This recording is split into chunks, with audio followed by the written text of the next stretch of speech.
Welcome, Ashutosh. How are you? I'm well, thank you, Mark. Thanks for participating, joining us on our Leaders Who Care series. I got to put a shout out that it was a great privilege and really fun talking on your podcast too, with the names right there. The brand called you, and so I appreciate getting called for that. Shout out to our mutual friend Stephen Ibaraki for introducing us, which is great. And how about if we start, if I may call you Ash? How about if we Please. start? If you could just briefly introduce yourself, a little bit about personal, family, and then what you're doing, and then we'll chat some more. Okay. So thank you, Mark. It was a pleasure speaking to you on the brand called you, and thank you very much for inviting me to your podcast, which I'm looking forward to talking to you. So my own background, you know, I'm from what you would call a middle class family in India. My father was a very highly decorated soldier. We were three brothers, brought up in an environment where there was never too much money, because the army officers never really got too much money. But we were always given a very, very good education. And went on to do my business school, joined, went to one of the top schools in India, joined British American Tobacco in India, which is India Tobacco. Spent 17 years with them. When I left in 96, I was managing director of their entire international operations in the US and in Singapore. Then moved into aerospace in 96. Spent 8 years in aerospace working with satellite projects of Hughes and Lockheed Martin. And that brought me many, many times to California. Um, and then after that, in 2003, an interesting thing happened. I decided, that I wanted to really move to do something different. I was 46 years old. And that is when I decided that let me become an entrepreneur. I became an entrepreneur, founded Guardian Pharmacy, and that grew into India's second largest chain. Uh, 16 years or 16 years or 15 years later, I sold the company. It was a large company at that time, exited. I'm a published author of several books. On the family front, my wife is an academician. She's the one of the senior most teachers in India on the International Baccalaureate program, sets the global IB history paper. Um, we have two sons. Our older son is 36. He's a senior director with Visa in Singapore. He's from London Business School. And our youngest son is 33. He is a senior director with Procter& Gamble in the US, currently based in Bentonville in Arkansas. He runs the Walmart account for Gillette.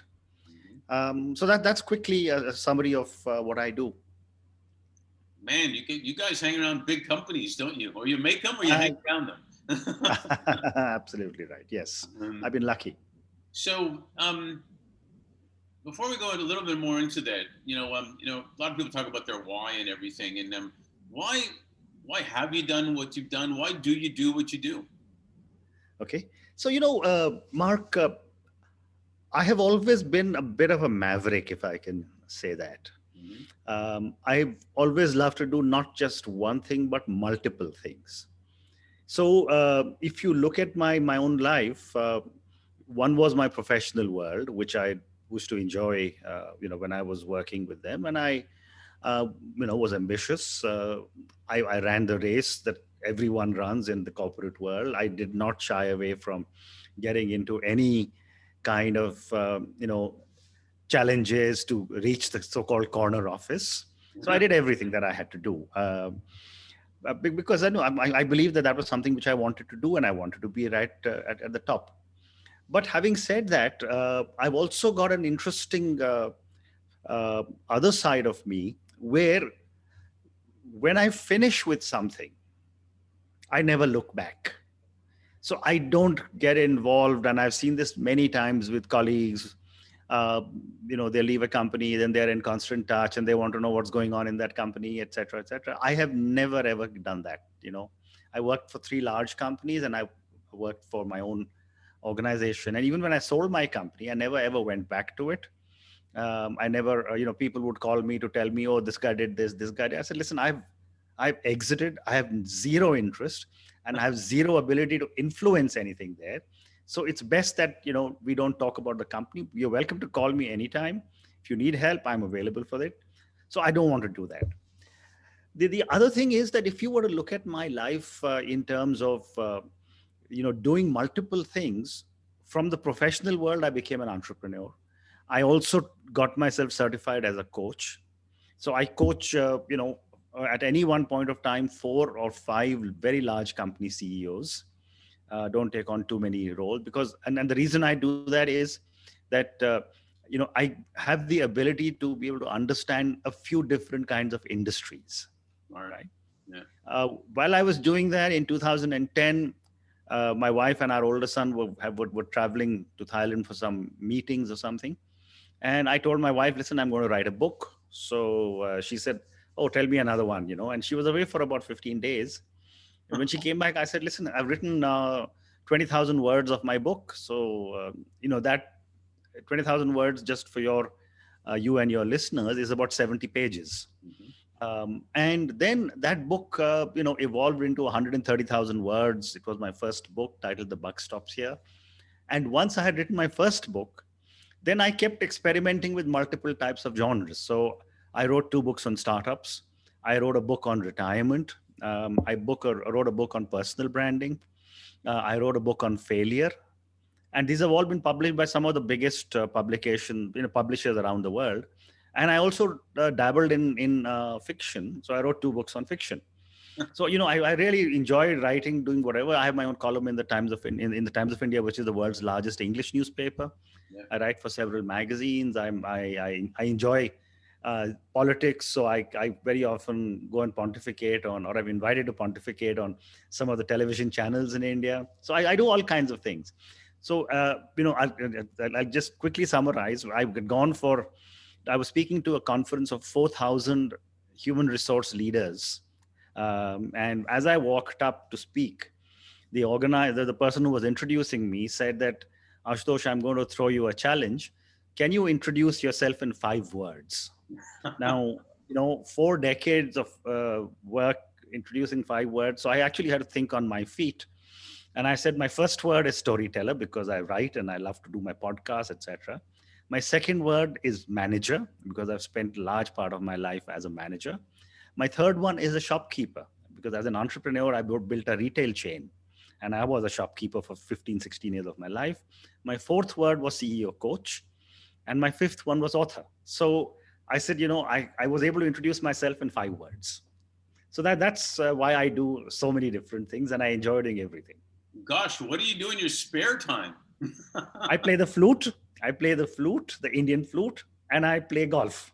Not at the same time. No, not at the same time.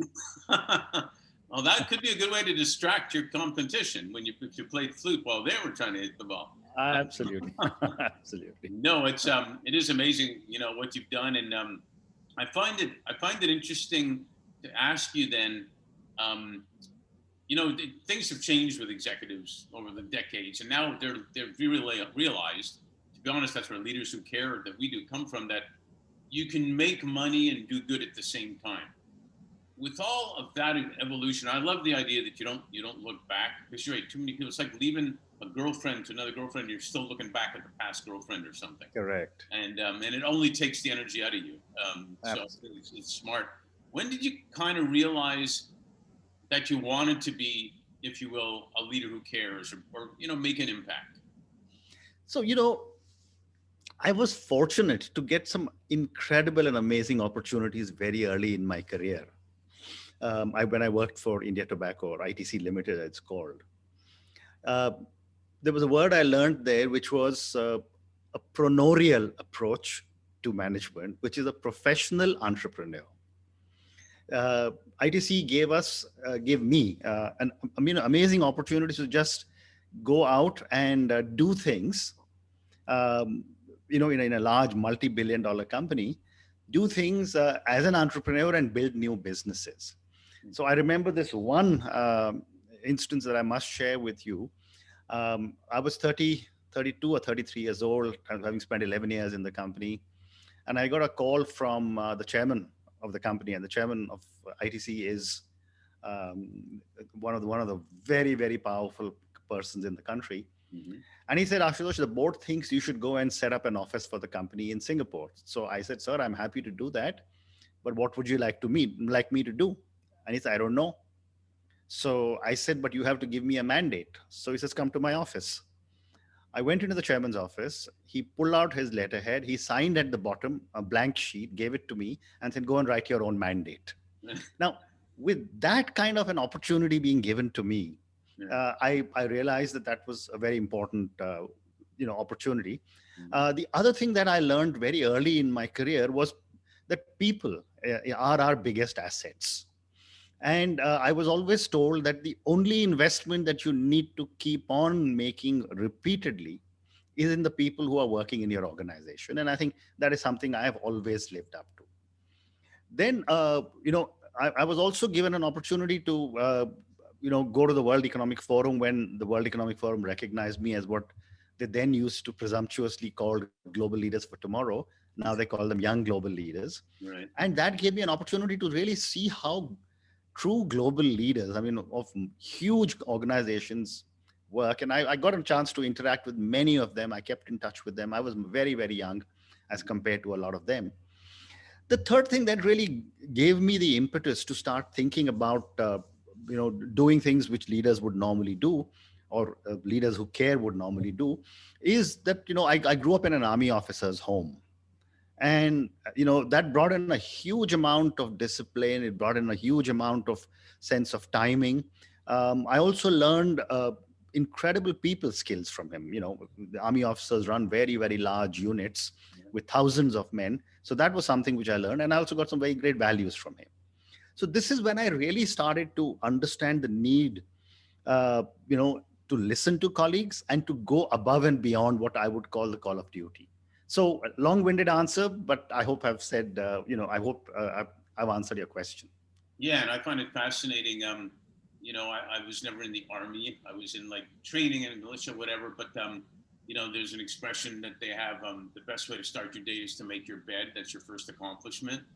Correct. And the thing I never liked how veterans are stereotyped is that they're really good at logistics and being leaders, and that's it, which is Uh-huh. ridiculous because they know a Correct. lot more than that. So I can really get what you're talking about with respect to that. Talk to me a little bit about, like, at Fifth Element, what we try to do is create what we call omni-wins. We put corporates together with corporates, with nonprofits, with Hmm. government and whatnot. They all bring their expertise and resources to create a shared goal. So you had experience in business, YPO, nonprofits, on boards, book about startup, book about failure, the whole gambit. You know, what do you think? What is it in your experiences you've seen as omni wins, like between organizations, between people in companies, creating omni wins, creating partnerships? So, let's talk about two or three of the significant bodies that I have served on. One is I've been a member of the YPO for 27 years, and it's an organization that I'm very proud to belong to. I think what I have learned from the YPO is the amazing ability of a peer to listen to you and to give back to you in a completely unquestioning way. So I'll tell you an interesting anecdote. In 1999, my mother was critically ill in intensive care in hospital, and the doctor came to us, and said that, listen, I need one little device which is not available in India, and if we can't get this device in the next 48 hours, we may lose her. That's how critical she was. I didn't have any idea where to go. So I went out to the YPO website. I wrote to two people who owned hospitals. And in 24 hours, both of them had sent the device. It was only $250, but it was available. And the doctor was shocked. He says, I've never been able to see this device. I've only read about it. And my mother was saved.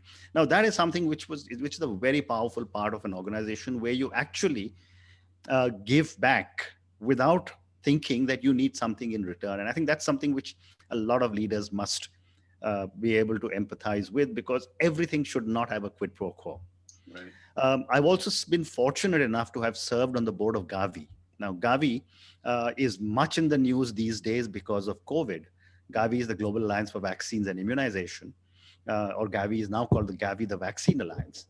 And this gave me an incredible insight into vaccines on the one side, but also it gave me an opportunity to serve on a board with the likes of Mr. Mandela, with the likes of some incredible leaders from around the world, with civil society, with the multilateral institutions like UNICEF and WHO, etc. And it really gave me a perspective of how the world beyond the corporate world that I was part of lives and works and thinks. So I think that was an opportunity for me to learn a lot of new things that I was able to do. And then from another perspective, I chaired an incubator for one of the top business schools, which gave me an opportunity to think and talk to really young entrepreneurs who wanting to make it big and build their unicorns and so on and so forth. And for me, it was a great learning. So what I always have seen in the organizations that I have worked with is a win for me in terms of knowledge. um, but I also saw an amazing amount of mutuality in every institution that I have been a part of. I have, of course, generally learned far more than what I believe I have given back to them. But the fact also is that there is this ability of every organization to teach you a lot, to build your networks, to be able to reach out to people, to be able to say that, I've got a friend in whichever organization that I've been a part of. So, those are some of my learnings from these Yeah, institutions. that's fantastic. With everything going on in the world right now, looking at the whole political discussion, a lot what you're saying is really the impetus of, in my mind, creating peace. Correct. Because if you have economic interdependence in a way that it's not tit for tat, it's because you care. You know it's going to come back sometime in one way or another, but you're not asking for it. That seems to be the pathway that when I talk to senior level people for peace, really, versus just we have to have peace type of thing. Correct. So I think it's brilliant what you've talked about there, because like I said, I think that's the way to go. Period. For creating a more effective world. You know, speaking of, you talked about your parents. My grandparents were from Kiev, and they always used to say with their accent, "As long as you have your health, that's the most important thing." Correct. And then there was education, and with respect to branding that you talk about, they weren't branding. They were talking from the heart and from experiences that's the most important thing. Mm-hmm. All that Mother Nature has thrown at us between COVID and racial disparity and climate change, and I mean, you name it, she threw the whole gambit at us saying, "Wake up, guys." Do you think there's been an awakening, if you will, as to what's really important? Oh, absolutely. I mean, I think I had mentioned to you when we had chatted earlier that I have just recovered from COVID myself. I went through 2 weeks of very, very high temperature, and with God's grace, I did come out. So I think your grandparents were absolutely correct. Health is the most important, because, when I was lying in bed, I didn't know what's going to happen, but I came out of it. So I think what is happening is, and I've written about this also, that the pandemic is resulting in what I call, what I call, but what a lot of people in the world call a new normal that is now beginning to emerge.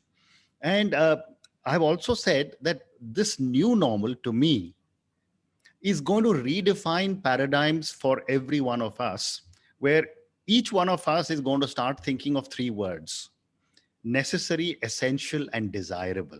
Mm-hmm. Right? Any decision we take will be classified into necessary, essential, desirable. Necessary, to me, it includes food items, household items to sustain and maintain our lives. Essential, to me, are good to have services, nice to have services and products which could improve our lives. And desirable are the so-called luxury products that are nice to have, but those we can do without. uh, those that do not have any impact on improving our lives. And believe me, I mean, I've spoken about this earlier, and a lot of people have come back to me and said, we've actually started to say, do I need to go and spend, $10,000 on buying a new watch? And then I turn around and say, but I already have half a dozen watches. Why do I need a seventh watch? So, this whole concept of necessary, essential, desirable is now coming back into our lives in a very, very big way. And I'm not sure if people will really start to change back when we are able to get past the pandemic. So you're absolutely right. There are a lot of changes coming. Changes have already happened. Uh, Another interesting example is an Indian wedding. I mean, I don't know if you've heard of Indian weddings, Oh, but yeah. Indian weddings can be 3-4 day affairs with 500 to 1,000 guests.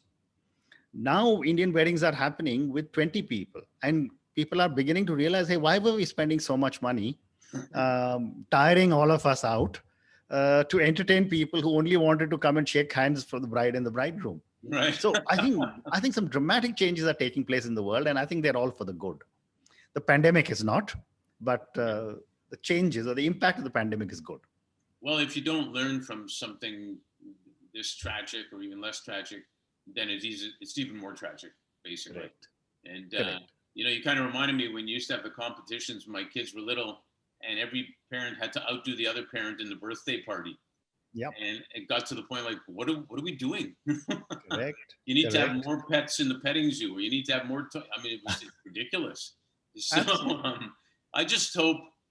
I think there will be a lot of change. I agree with you. I think there'll also be systemic change in the corporate world, in healthcare, in education. It's already started. I Correct. just hope that we don't have our usual short memories and not make the changes we need to make. So Hmm. that's where I'm looking at. Um, what do you think?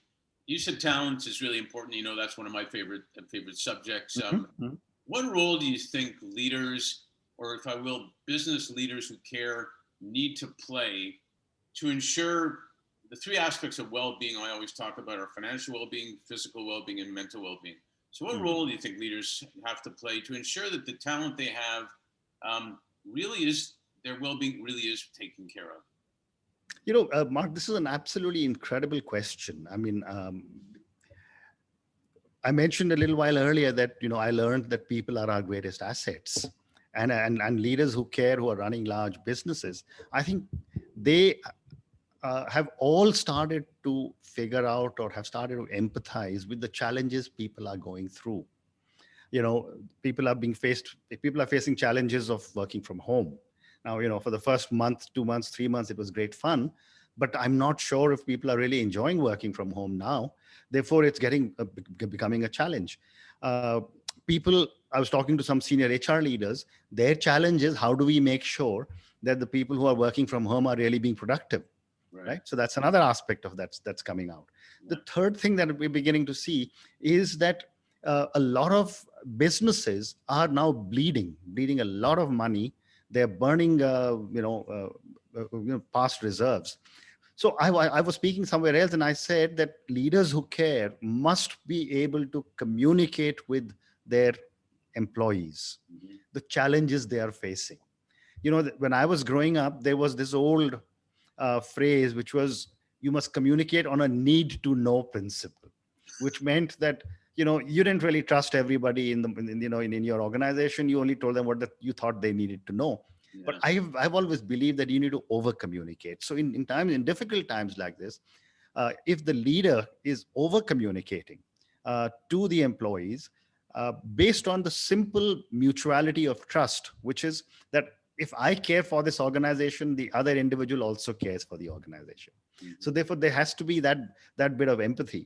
And I've also seen no happy employee will ever refuse to share the burden of the challenges his or her organization is facing. So I think that must be done. If there's this communication that's going on between employees and their leaders, then I also believe that while the employees will be more than happy to surrender a lot of their benefits, etc., in the short term to make sure the business has a healthy life cycle, they must also be given the assurance that when times become better, everything that you have sacrificed today, we will more than make up for it.